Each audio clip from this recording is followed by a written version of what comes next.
लंबी माथापच्ची के बाद आखिरकार कल बुधवार को महापौर ने सभी एमआईसी सदस्यों को विभाग का बंटवारा कर दिया। आज इन एमआईसी सदस्यों ने महापौर और सभापति की उपस्थिति में अपने विभागों का पदभार संभाल लिया है।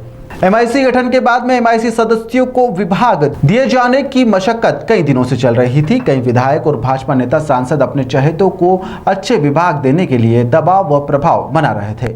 महापौर पुष्यमित्र भार्गव ने आखिरकार बुधवार को एमआईसी सदस्यों को विभागों का बंटवारा करने का निर्णय ले ही लिया।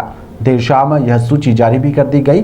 सूची में वरिष्ठता के आधार पर नगर निगम में लोक निर्माण एवं उद्यान विभाग, जल कार्य एवं ड्रेनेज, राजस्व विभाग, सूचना प्रौद्योगिकी विभाग जैसे एमआईसी सदस्यों को दिए गए हैं जो पूर्व में निगम का अनुभव रखते हैं। आज सुबह सभी एमआईसी सदस्य निगम पर पहुंचे, जहां पर महापौर पुष्यमित्र भार्गव सहित सभापति श्री मुन्नालाल यादव की उपस्थिति में अपने अपने विभागों का उन्होंने पदभार संभाल लिया।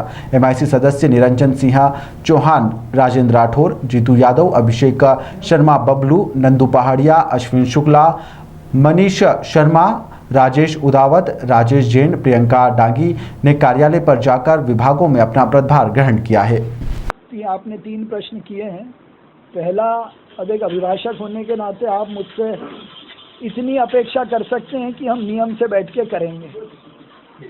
दूसरा, 24 घंटे पानी के मामले में लगभग दिसंबर तक जो 1 लाख घरों के कनेक्शन होने नए और नई टंकियों से, वही मैंने आज अभिषेक शर्मा बबलू जी को कहा है कि वो समय पे एग्जीक्यूट हो जाए। ये आपकी जिम्मेदारी है, क्योंकि लाइन डल गई है, टंकी है, लास्ट फेज के कनेक्शन बाकी हैं, उसमें जो और टीथिंग ट्रबल्स हैं उनको हम ठीक करेंगे। तो मुझे लगता है कि दिसंबर तक, और ये सारे जितने कनेक्शन हैं 1 लाख, ये सब कंट्रोल्ड कनेक्शन रहेंगे, इसमें मीटर लगेगा।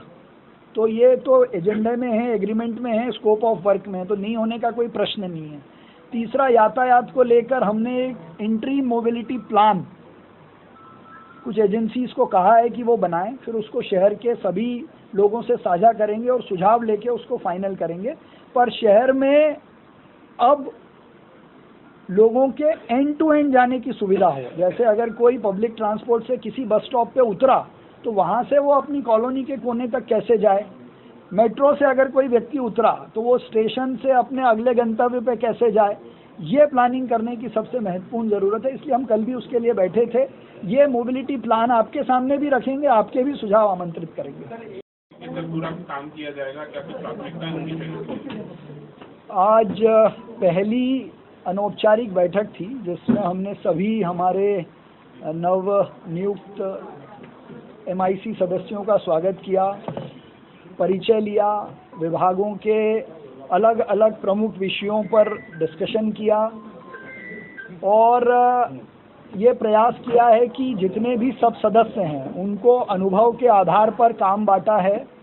जैसे जल कार्य का विषय अगर आए तो इंदौर में पानी बहुत है, लेकिन उसका अच्छे से डिस्ट्रीब्यूशन हो, उस प्लानिंग के साथ अभिषेक बबलू शर्मा जी को वो काम दिया है, तो उस पर काफ़ी डिस्कशन किया। इंदौर, आने वाले इंदौर का निर्माण, विशेषकर लोक निर्माण की दृष्टि से जो बड़े काम होने हैं, कॉलोनियों के जो छोटे छोटे महत्वपूर्ण काम होने हैं, उसमें अनुभवी राजेंद्र राठौर जी को जो जिम्मेदारी मिली है उसके बारे में कई सारे अभी प्रथम दृष्टया उस पर डिस्कशन किए हैं। सामान्यतः यह परिपाटी रहती है कि महिला बाल विकास विभाग या जो शासन प्रशासन की स्कीम से जुड़ा हुआ विभाग है वो किसी महिला को ही दिया जाए। हमने ये प्रयास किया है कि जो महिला घर का अकाउंट चला सकती है, जो बीएससी नर्सिंग जिसने किया है, तो वो इस शहर के अकाउंट्स को भी और उसके लेखा को भी देख सकती है। इसलिए अकाउंट्स का लेखा विभाग श्रीमती प्रिया डांगी जी को दिया है और उन पे उस विषय पे गंभीरता से जब चर्चा हुई तो हमको पूरा विश्वास है कि बहुत अच्छे से वो इस काम को कर पाएंगी। स्वच्छता का जो विषय है, लगातार हमने स्वच्छता में पंच लगाया है, सिक्सर भी लगाएंगे और हम आगे भी इसमें परफॉर्म करें। तो उस अनुभव की दृष्टि से स्वास्थ्य विभाग, स्वच्छता का विभाग अश्विनी शुक्ल जी को दिया। शहर पूरा जगमगाए, सारी एलईडी ठीक से लगें, लाइट की सुविधाएं लोगों को मिले, तो एक कर्मठ नौजवान जो लोगों तक घर तक जाके लाइट दे, ऐसे जीतू यादव जी को वो एक बहुत महत्वपूर्ण जिम्मेदारी दी है। लेकिन मैं ऐसा मानता हूं कि इन सब के ऊपर जो बहुत महत्वपूर्ण काम है, बिना रेवेन्यू के कोई काम नहीं हो सकता है, तो वो रेवेन्यू का काम हमारे अनुभवी और वरिष्ठ श्री निरंजन सिंह जी चौहान को हमने दिया। इसके पहले भी उनको इस काम का बहुत गहरा अनुभव है और उनके सुझावों से मुझे ऐसा लगता है कि शहर के काम में रेवेन्यू की कहीं कमी नहीं आएगी, ऐसा मुझे विश्वास है। भैया, इंदौर नगर निगम जो है देश की सबसे रिच नगर निगम मानी जाती है और इंदौर शहर जो है टैक्सेशन के साथ में सबसे महंगा। आपने एक चीज महसूस की है, लोगों की परेशानी को समझा, क्या रियायतें देने जा रहे हैं? हमारे को जो है, मेरे को जो विभाग दिया राजस्व विभाग, उसमें वास्तविक में हमें जनता का भी हित सोचना है, क्योंकि नगर निगम में अर्थ बिना सब काम अधूरे होते हैं। तो हमें विकास के लिए अर्थ भी लगता है, तो हमें कैसे नया नया कहाँ से राजस्व और बढ़ सकता है ये भी विचार करना है। और जनता पे अगर कोई गलत टैक्स लग रहा है और जिसके द्वारा जनता कहीं वो हो रही है, तो उस टैक्स के बारे में भी विचार करना है। तो हम दोनों चीज़ों पे ध्यान देके कि हमें, क्योंकि वास्तविक में जनता को सुविधा देना नगर निगम का काम है, तो हम ज़्यादा से ज़्यादा राजस्व भी प्राप्त हो इंदौर नगर निगम को और उसको सुविधाएँ भी मिले, और हमारा जो कंज्यूमर है उसको कैसे फ़ायदा मिले और वो कैसे कम से कम तकलीफ उठाकर और वो खुशी खुशी राजस्व दे, ऐसा हमारा विचार है कि उसमें हम ज़्यादा से ज़्यादा ध्यान देंगे। और कहाँ से ज़्यादा पैसा आ सकता है उसको नए नए जनरेट करेंगे हम, और नया नया विषय पे काम करके राजस्व ज़्यादा से ज़्यादा वसूल करने की कोशिश करेंगे। संपत्ति कर को लेकर संपत्ति कर में कुछ भी जो छोटी मोटी समस्याएं आती है उस पर हम नीचे तक ध्यान देने की कोशिश करेंगे। हमारे कर्मचारियों को भी हम प्रोत्साहित करेंगे और उनसे भी कहेंगे कोई छोटी कि आपस में कंज्यूमर और नगर निगम आपस में मिलकर, उनको किसी भी तरह का, हमारे को जनता को कष्ट भी नहीं होना चाहिए और पैसा भी आना चाहिए। और जहाँ नगर निगम अमूमन हर जगह करते हैं, सड़कों की जिम्मेदारी तय करने जा रहे हैं मामले की, क्योंकि इंदौर जो है महत्वपूर्ण शहर है प्रदेश का। आज ही हमें महापौर जी ने जिम्मेदारी दी है।